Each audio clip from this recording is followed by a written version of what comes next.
हाँ जी, नमस्कार, स्वागत और अभिनंदन आप सभी का। ऐसा उम्मीद है आप सब मस्त हैं और अपनी तैयारी में व्यस्त हैं। आइए शुरू करते हैं आज का हमारा सेशन। और आज का जो हमारा महत्वपूर्ण बिंदु रहने वाला है, वो है आपके सामने राजस्थान में जितनी भी नदियाँ हैं, उन नदियों में से ऐसी नदियों के बारे में चर्चा करेंगे, जिनके अन्य या कुछ उपनाम होते हैं, जहाँ से एग्जामिनर जो है, वो आपको क्वेश्चन पूछता है। तो आज का जो हमारा बिंदु रहेगा, वो रहेगा आपके सामने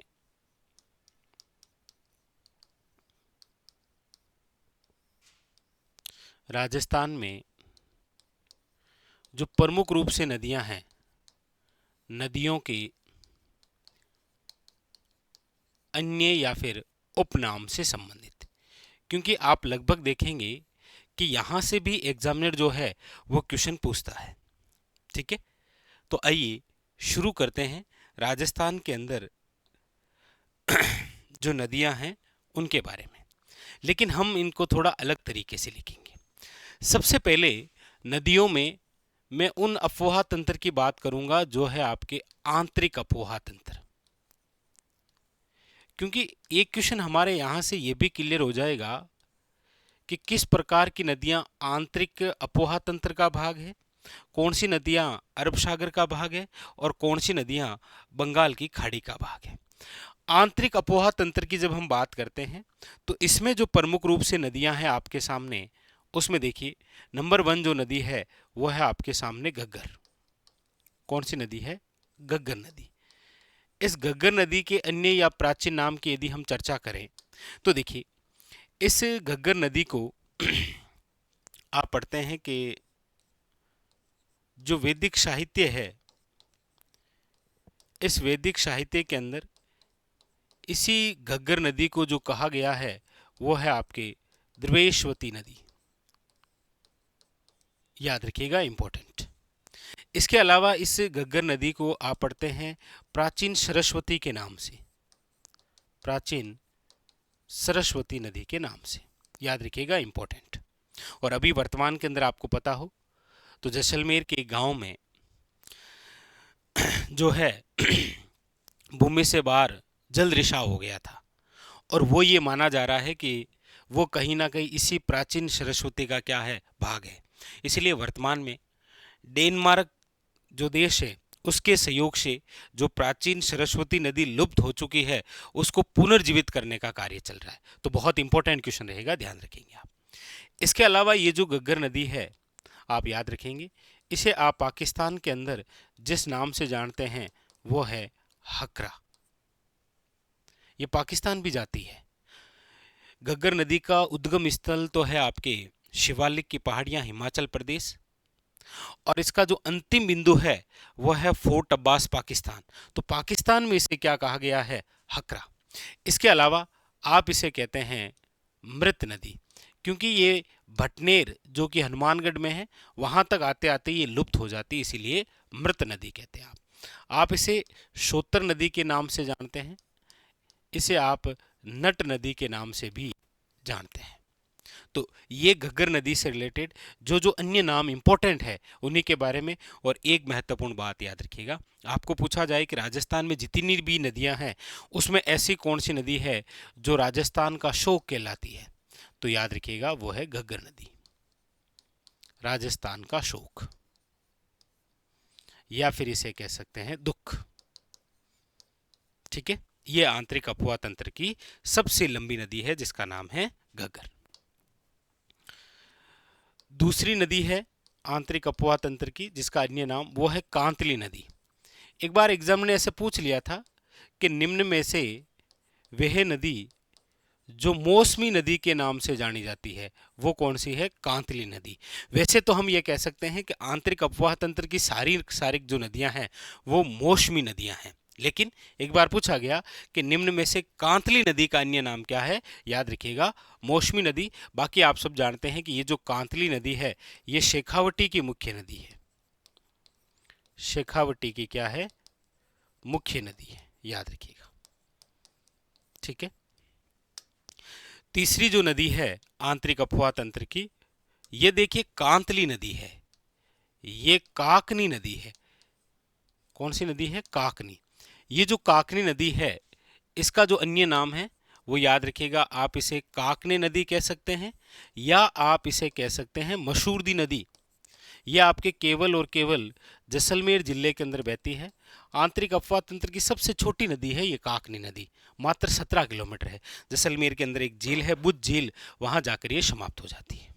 ठीक है, तो घग्गर नदी हो गई, कांतली नदी हो गई, काकनी नदी हो गई। नंबर 4 वो है आपके सामने, देखिए मैंथा नदी। मैंथा जो नदी है इसी का नाम है मेंढा नदी, और ये वही मैंथा नदी है, ये वही मेंढा नदी है जो कि आपके याद रखिएगा सांबर में जाकर विलय होती है। ठीक है, एक आप नाम और भी सुनते हैं, वो है आपके सामने साबी नदी। देखिए ये जो साबी नदी है इसको आप साहिबी नदी भी कहते हैं, याद रखेंगे आप। क्या कहते हैं? साहिब नदी, याद रखिएगा, साहिबी नदी। इसके अलावा आंतरिक अपवाह तंत्र की ऐसी नदी जिसका अन्य नाम मिलेगा आपको, वो है, देखिए अगला नाम है आपके सामने रूपारेल नदी। कौन सी है? रूपारेल नदी।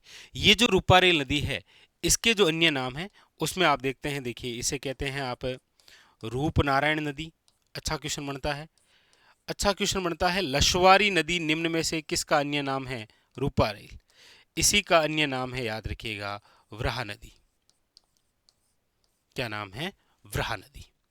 तो हमारे राजस्थान में आंतरिक अपवाह तंत्र की ऐसी नदियां जिसके अन्य नाम से यदि क्वेश्चन बन सकता है तो आपके सामने घग्गर नदी है, कांतली नदी है, काकनी नदी है, मैंथा नदी है, साबी नदी है, रूपारेल नदी है। याद रखेंगे आप, ये सारी सारी आंतरिक अपवाह तंत्र की ऐसी नदियां हैं जिनके अन्य नाम या उपनाम से रिलेटेड क्वेश्चन बन सकता है।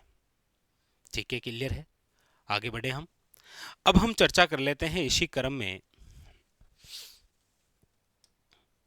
अरब सागरीय अपवाह तंत्र की। देखिए अरब सागरीय जो अपवाह तंत्र है, अच्छा अरब सागरीय अपवाह तंत्र आप सब जानते हैं कि ये स्वयं एक ऐसा अपवाह तंत्र है जो 2 भागों में बंटा हुआ है। 2 भाग कौन कौन से हैं? तो देखिए अरब सागर का जो ऊपरी भाग है वो तो है कच्छ कारण। कौन सा है? कच्छ कारण। और अरब सागर के नीचे वाला जो भाग है वो है खंबात की खाड़ी। कौन सी है? खंबात की खाड़ी। तो देखिए कच्छ के रण का भाग कौन कौन सी नदियां हैं? तो इसमें आप 2 नाम पढ़ते हैं। एक तो पढ़ते हैं लूणी नदी। इस लूणी नदी के अन्य नाम की यदि हम चर्चा करें तो देखिए लूणी नदी, जिसे वैदिक साहित्य के अंदर कहा गया है मरुदवर्दा, जिसे याद रखिएगा कालिदास ने एक नाम दिया है अंतसलीला। ये किसने कहा है? कालिदास ने, याद रखिएगा। इसका जो प्राचीन नाम है वो आप पढ़ते हैं लवणवती नदी। ये विश्व की एकमात्र ऐसी नदी है जो आधी मीठी है, आधी क्या है? आधी मीठी है और आधी खारी है। आधी मीठी और आधी खारी है, याद रखिएगा। इसका जो प्रारंभिक नाम होता है, ये थोड़ा सा आप ध्यान रखिएगा, इसका जो प्रारंभिक नाम है वो है सागरमती। याद रखिएगा, क्या नाम है? सागरमती नदी। मरुस्थल में बहने वाली सबसे लंबी नदी है ये। कौन सी? लूणी नदी।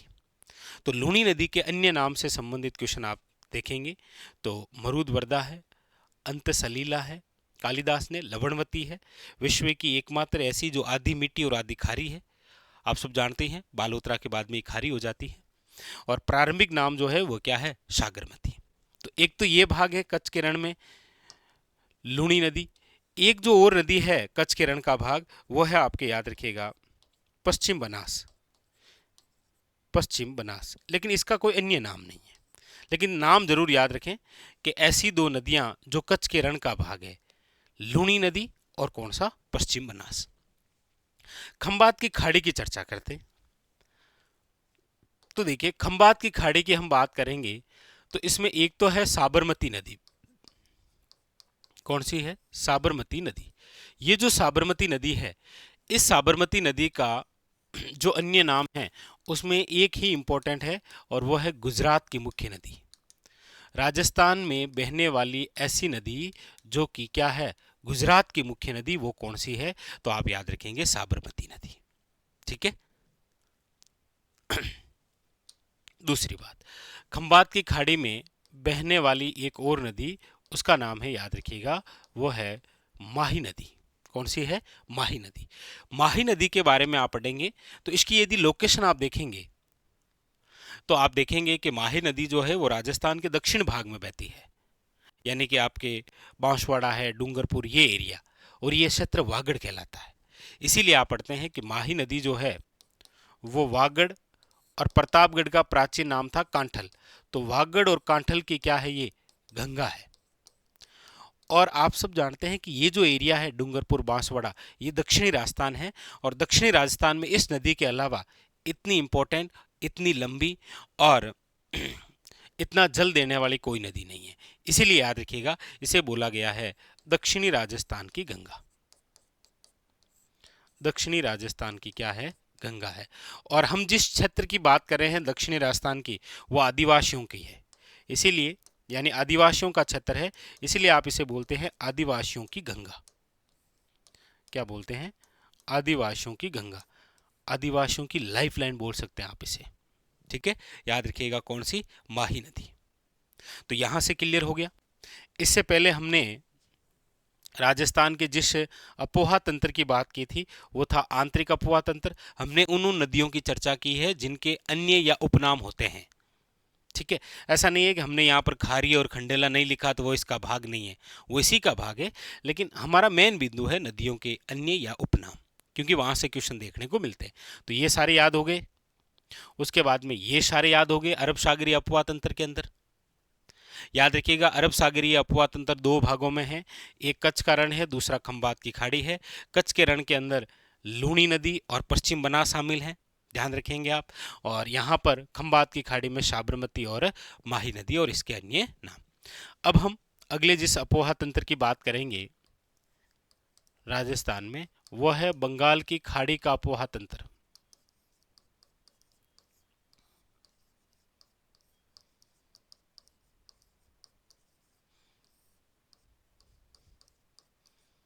बंगाल की खाड़ी का अपोहा तंत्र।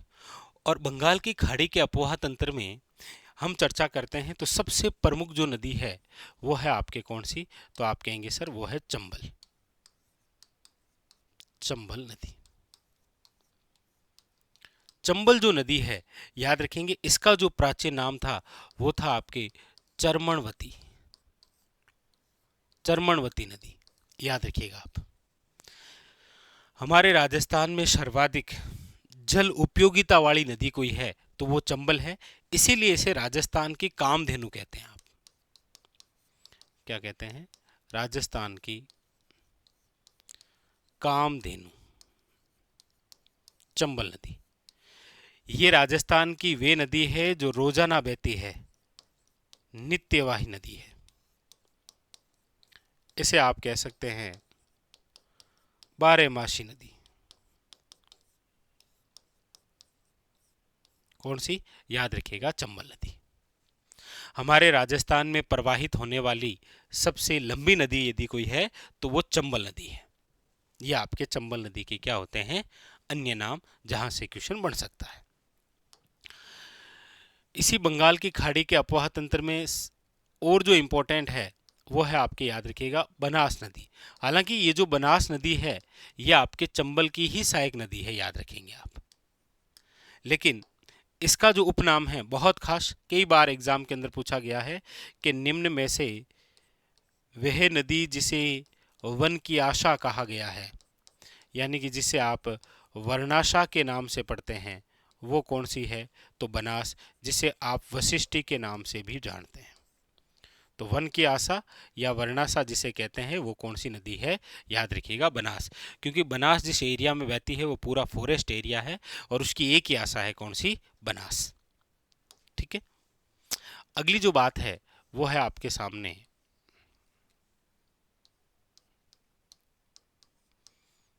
गंभीर नदी। यहां पर लिखा है गंभीर, गंभीर ही नहीं है, ये गंभीर नदी है। और इस गंभीर नदी का जो अन्य नाम है वो है आपके सामने उटगन नदी। क्या नाम है, याद रखिएगा, उटगन नदी। बहुत अच्छा बेहतरीन सा क्वेश्चन है। निम्न में से वह नदी जिसे उटगन नदी के नाम से जाना जाता है कौन सी है, याद रखिएगा, गंभीर नदी। ठीक है। और इसके अलावा सबसे महत्वपूर्ण इसका भाग जो है वो है बाणगंगा नदी। अब बाणगंगा नदी आप ज़्यादातर स्टार लगा रहा हूं मैं, इसको आप ऑप्शन के अकॉर्डिंग देखें कि इसको बंगाल की खाड़ी में रखना है या आंतरिक अपवाह तंत्र का भाग रखना है, या आपको ऑप्शन के अकॉर्डिंग करना है। बाकी हाल ही में अभी जो एग्जाम के अंदर क्वेश्चन पूछा उसमें बाणगंगा नदी अभी भी किसका भाग है, बंगाल की खाड़ी का। ठीक है। इसके यदि हम अन्य नाम की चर्चा करें तो याद रखिएगा, इसे आप कहते हैं अर्जुन की गंगा। वर्तमान के अंदर ये खंडित हो गई है, इसीलिए इसे बोलते हैं खंडित नदी। इसे आप कहते हैं रुंटित शरीता, और इसे आप कहते हैं ताला नदी। क्या कहते हैं, ताला नदी। ये लो, ये आपके बंगाल की खाड़ी की ऐसी नदियां जिनके अन्य या उपनाम से रिलेटेड क्वेश्चन बना सकता है एग्जामिनर, वो आपके सामने क्या हो गया है, कंप्लीट। यानी कि बंगाल की खाड़ी के अपवाह तंत्र की बात करेंगे तो चंबल नदी आ जाएगी, बनास नदी आ जाएगी, गंभीर नदी आ जाएगी, और कौन सी आ जाएगी आपके सामने, याद रखिएगा, बाणगंगा नदी। उसके अलावा यदि अरब सागरीय अपवाह तंत्र की बात करेंगे तो पहले ये दो भागों में, कच्छ के रण और खंबात की खाड़ी में। कच्छ के रण में दो नाम, लूणी नदी और पश्चिम बनास, और खंबात की खाड़ी में साबरमती और कौन सी, माही नदी। ठीक है। उसके अलावा आपके आंतरिक अपवाह तंत्र में घग्गर नदी हो जाएगी, कांतली नदी हो जाएगी, काकनी हो जाएगी, मैंथा, साबी और कौन सी, रूपारेल। यानी कि आज का जो हमारा बिंदु था वो था आपके राजस्थान के अंदर जो प्रमुख रूप से नदियां हैं जिनके अन्य या उपनाम से रिलेटेड अभी तक एग्जाम ने सारे क्वेश्चन पूछ रखे हैं, उन सब को लेकर चर्चा की है। स्टार लगा लीजिए, क्योंकि आपके एग्जाम में एक क्वेश्चन यहां से आपको अक्सर देखने को मिल सकता है। ठीक है। चलिए, तो ये था आज का हमारा सेशन। देखिए, आप सभी मस्त रहिए और अपनी तैयारी में व्यस्त रहिए। अब ये जितने भी दिन बचे हैं एग्जाम के लिए, उनमें आप ज़्यादातर रिवीजन करिए, ज़्यादा से ज़्यादा रिवीजन करिए। जो आपने पढ़ रखा है उसका बस रिवीजन करते रहिए। ठीक है। मिलते हैं इसी प्रकार एक और बेहतरीन सेशन के साथ, जहां आपकी तैयारी को और मजबूत करने का कार्य करेंगे। ठीक है। और ये जरूर बताते रहिए ये छोटा छोटा प्रयास आपको कैसा लग रहा है। ठीक है। धन्यवाद आप सबका।